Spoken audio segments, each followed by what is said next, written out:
Hey, welcome everybody. Probably one of the last games I'll be covering from week 4 because there are two players I haven't covered at all. It's Violet River versus Iguana, also known as MC56556. Now, for those that don't know, Violet River uh, managed to win the GSC Rising Stars tournament last year or the year before. Iguana, on the other hand, is a long-standing player, really well known for not using Zapdos or Raikou on some of his teams. Like if there is one player who might not do that throughout a best of 3, expect it to be him. So there's no telling what he can bring. Let's get this on the way. Underway, I mean. Anyways, Lax versus Lax. All right. Best of 3. Loser's side, by the way, I did forget to mention, whatever. At this point, it doesn't really matter who they defeated and who sent them here to losers to begin with, but it's okay. Golem comes in, and MC sets up a lot. The Golem does manage to survive. It's an early phase out, but immediately we see that MC also has a Marowak and switches straight to his Eggy. So Violet River right now is on the back foot, getting parried while also trying to respond to the massive threat that is Exeggutor. So we got Cloyster, Zapdos reveal, a bit of back and forth. Now, I feel like already Iguana is making a statement here. Getting a lot of damage as well as status. Violet would need to make something happen rather than just continuing to duck and weave, because that just makes it safer in Iguana's court to hold on to that boom. Now, we don't know if this Cloyster is boon. And Iguana does manage to deny spikes for a brief while. Just a little longer as he doubles into Marowak. Now, Marowak may not one-shot the Lax, but it certainly is going to hurt. He does set up a little eager, but it's a 50-50, okay. Probably not a very good 50-50, so he does switch back to Eggy. You know, what's the point of risking it all for that? You could make the big balls play and say, oh, I'm going to attack while you go for spikes, but as we saw, that isn't what happened. And again, Violet River is struggling to make an offensive play here. And at the very least, staying in each time to set up is prompting Violet River to possibly waste a turn. Instead, he doesn't fall for that the second time. They I don't know, gets the spikes. So the Spadef drop is going to be pretty big, and it lacks full paras. Now, that doesn't mean it's out for the count, because Violet does have a Golem, so they could spin the spikes away.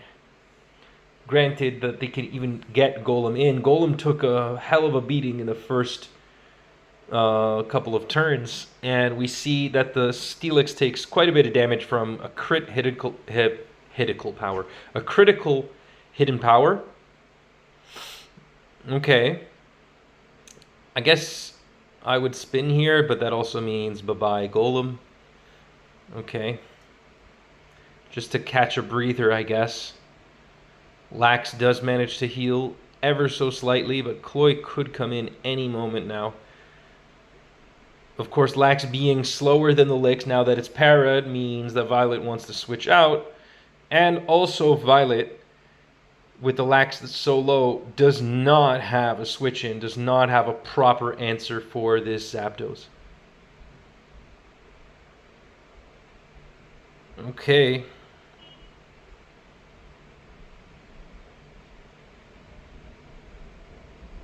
Yeah, someone speaks to Violet in the chat saying, "When are you gonna do DPP NU?" Just disturbing the peace. Violet says after. Does manage to deal some damage to the Zap.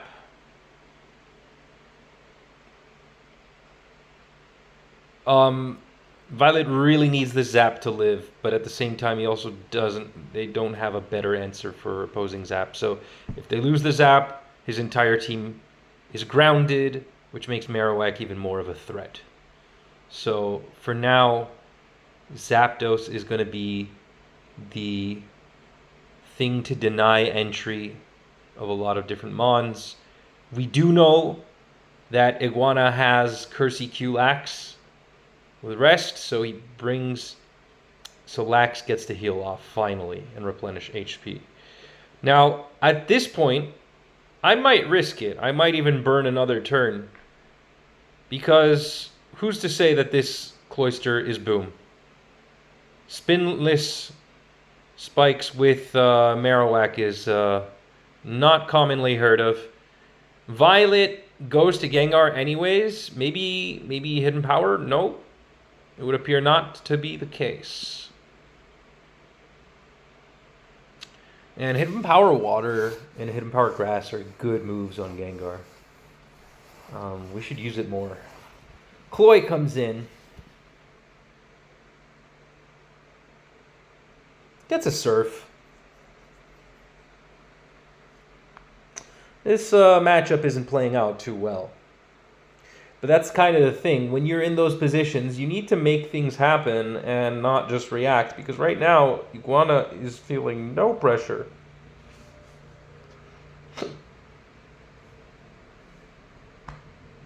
Two Booms, a Marowak, and a Cloyster that can probably spin. Plus Cursey Q. Cursey Q Lax is a problem. Okay, well, Iguana not making the predictions thus far. This Marowak is 0-3 in terms of predictions.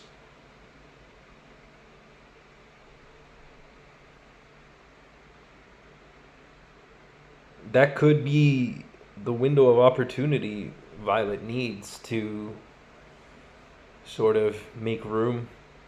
But their Lax gets boomed on. Now there definitely isn't an electric switch in. What do they go for? They go for Gengar. Immediately exploding. I don't disagree. I don't disagree with that play. But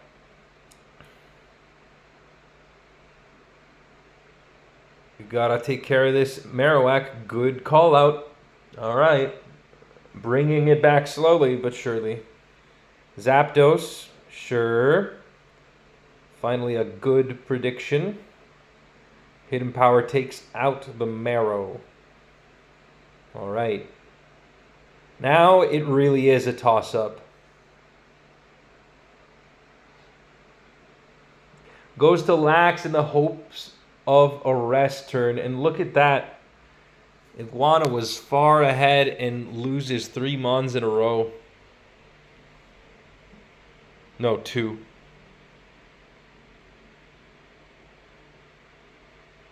With Zapdos gone, the T-Tar could definitely punish here.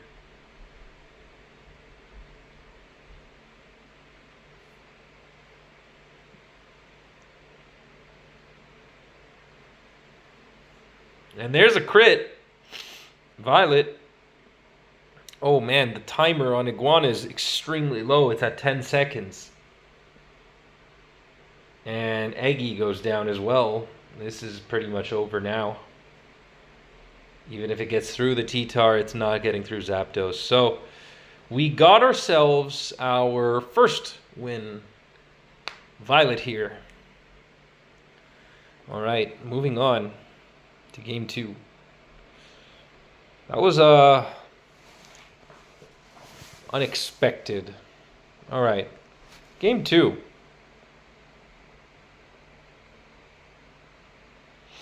And immediately 4E lead with Miracle Berry, stays in on Zapdos, does not full para, but takes a whopping 70%. In comes Lax. Iguana prioritizing damage over, say, spikes. Wanting to shut off the Snorlax.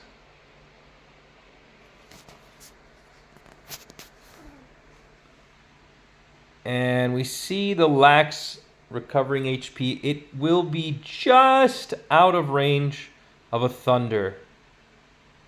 That said, oh, okay. Okay, so the call out there. Oh, nice. Nice prediction, too. Manages to force an explosion by not clicking rest early. We don't even know if it actually has rest. We're about to find out, and there it is. So, not only do they establish spikes, but they also managed to blank an explosion with a 4E that was going to go anyways. And it looks like those spikes are there to stay.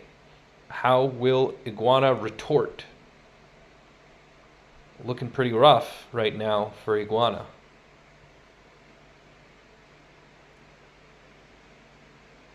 He does manage to get the spikes.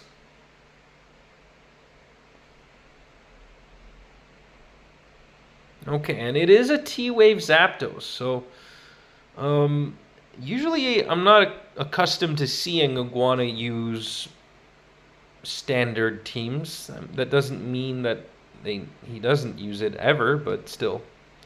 And this Rhydon is going to capitalize off that para there. Is he going to go for another Rock Slide or an Earthquake? He goes for an Earthquake. Still dealing respectable damage to the Cloyster.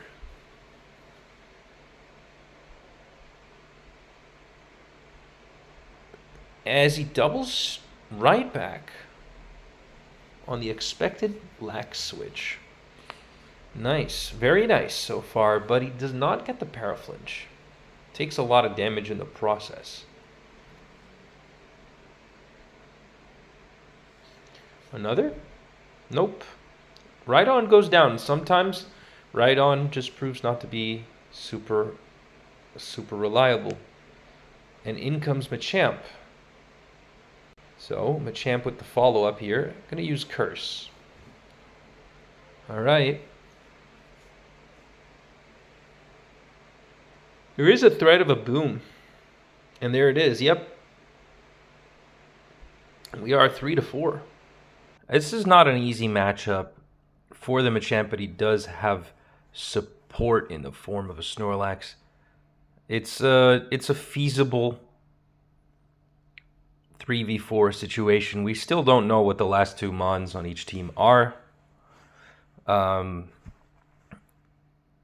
don't know why. I've just seen a lot of teams like this before. Okay, never mind. I was about to say I felt like it would have been a Vaporeon. But here is Alakazam. That makes it a lot more manageable. Thief Gar probably won't have Hypnosis. There is a Jolteon, though, so Jolteon can definitely turn it around. I would say that well, you know what? It's a toss-up. It's a toss-up at this point. This Iguana can win by force of numbers here. Can really turn the game around. And, okay, so that's one threat down. Excuse the stutter. Alakazam, easy revenge KO. Okay, it doesn't go to Jolteon, interestingly. I might have done that myself, but... Okay, yeah, sure. Just secure the damage, I guess. If I'm Iguana, I probably just attack. I don't even rest here.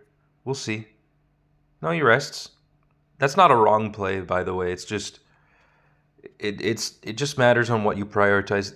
It has its benefits. Clicking rest and sleep talk here as opposed to doing something else, but okay, this could be bad. If it is sleep talk, which we have already confirmed that, so never mind. Then the Gengar could wall it, but that would mean you have to take out the Zam, but Violet is not gonna switch out. So Iguana kind of has to 1v1 this Cursed Snorlax. Or actually, I game theoried wrong. He can just stay in with Gar until the Alakazam comes in, and then he can go to Snorlax. My bad. He's going to use Thief because that's just going to expend the PP faster. I foresee another 20 or so turns of nothing happening. So I'm going to skip ahead. Of course, there's going to be fishing for freezes, wasting the most useless move on the sleeping Snorlax. Damage, damage, damage. One turn awake, do nothing, go immediately back to rest. Damage, damage, damage. Go into Snorlax, try to bait out a Sleep Talk. Go straight back to Gar. Nothing happening.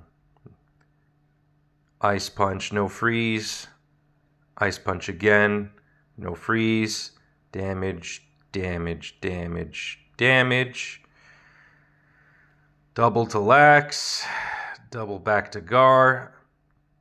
Damage. Nope, freeze. Nope, never mind. I lied. Sorry.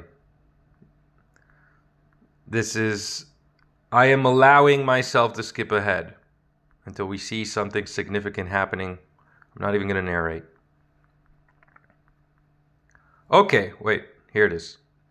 So around this point, so that's, it was 40 turns. So around this point, the Snorlax was running out of rests. So that actually was going to matter. Whereas the Gengar has a sufficient amount of special attacks to actually take out the Lax. So, I mean, still, 2 rests are about 6 turns. That's not nothing. That's not anything to scoff at. So it would have taken a while, but eventually the Gar would have probably won. But in the meantime, I totally missed that the Jolteon went down. Go figure. And Gar does manage to take out Lax. Furthermore, Gar is at full, but Zam gets a clean 2-hit KO. Oh! Okay. Encore. All right. That actually blocks out the possibility of explosion. All right. So, there's a crit. If the Zam gets parried, it's over. But if the Gengar runs out of PP first, then that's also a problem. Okay, what happened here? Oh, no. Violet tried to encore the Gengar, and Gengar just went ahead with that sign's not going to stop me because I can't read, because the Gengar didn't have any more PP. And for some reason, the game, instead of forcing it to struggle, the Gengar manages to explode. Huh. I wonder if that is legit. We need to test that. Anyways. Yeah. So, okay. This is a tie. This isn't a win. So, tie in game 2 simply means that we go on to game 3, which is essentially game 2 again. So, here we are. Okay, Jinx lead. So it's still 1-0 for Violet. Pretty interesting, though. It was a pretty interesting tie. It wasn't one of those bad ties. Meantime, holy shit, crit. Immediate crit on the Zapdos. Taken out in one blow. I'm typically afraid of staying in, but, hey. Ku comes in, then Glax, then Cloy. Cloy gonna get those spikes up. That's exactly why you want to get your spikes up immediately and not just go for Toxic. Right, so Cloyster goes down, and Iguana is already down 2 Mons, facing a healthy Snorlax, and now a healthy Jinx. And Iguana goes for a Roar. I don't know what the last on their squad could be. Could be a Machamp. But in any case, at the very least, Iguana has the Spikes advantage, but that's not going to be enough without a way to reliably pressure the Licks. This is not an excellent matchup. We do see Eggy, though. Eggy, that's good for Iguana. Going to give him a little bit of leverage there. The ground resist. And with Leech Seed, probably going to enable Lax a little more. And Exeggutor is also more reliably going to win them 1v1 versus Zap this way. Spams a bit of Leech Seed, doesn't actually attack or follow up with one. Raikou automatically lures in the Steelix. What I would like to see is a bit of damage here, a bit of hidden power. No. Okay. Well, Iguana is behind. Again, you do want to make nice call-outs, and Iguana is trying to get something going. I just don't know if I would have gone about that the same way. But I get clicking Thunder on the switch in, but then I would double to Eggy. He's getting some damage off with the Lax, but now the Cloyster's going to get some spikes too. And I feel like if I'm Violet, I'm just not... Oh, okay. Lovely Kiss misses. That sucks. Really sucks. Especially because we should be in losers, so this is not good for Iguana. All right. This is just one of those teams that on paper looks really good, but then kind of falls apart versus Jinx. And Jinx plus Steelix is even worse, so... Yeah.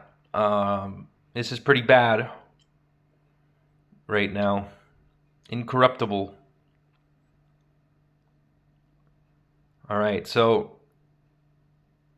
gets the Giga, but look, that doesn't absorb, it doesn't replenish all that much HP. Look at that damage, man. That's insane. Jinx, man, putting in work. Kills the Lax, kills the Jinx, puts the Eggy on a wheelchair. And now Raikou is left to pick up the pieces. Never mind. Damn.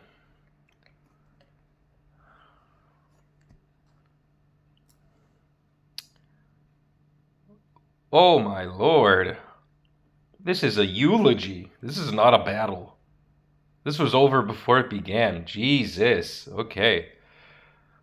Talk about angry plot armor. All right. No, I mean, you know, it's GSC. What are you going to do? What are you going to do? There's bad matchups, and then there's this. Just getting screwed. That's not to say there wasn't anything that could have been done, but I totally understand how sometimes that won't play out, so... I feel like so much of this would have been mitigated by having a Starmie, but you can't always make the right call. It's not like you know, hindsight is 20/20. So, that's a shame. Valiant effort. Pretty interesting interaction between the Gengar and the Alakazam. Okay. So I hope you guys enjoyed. We're going to see you as I move on to week 5. And thanks again for the support from all of you.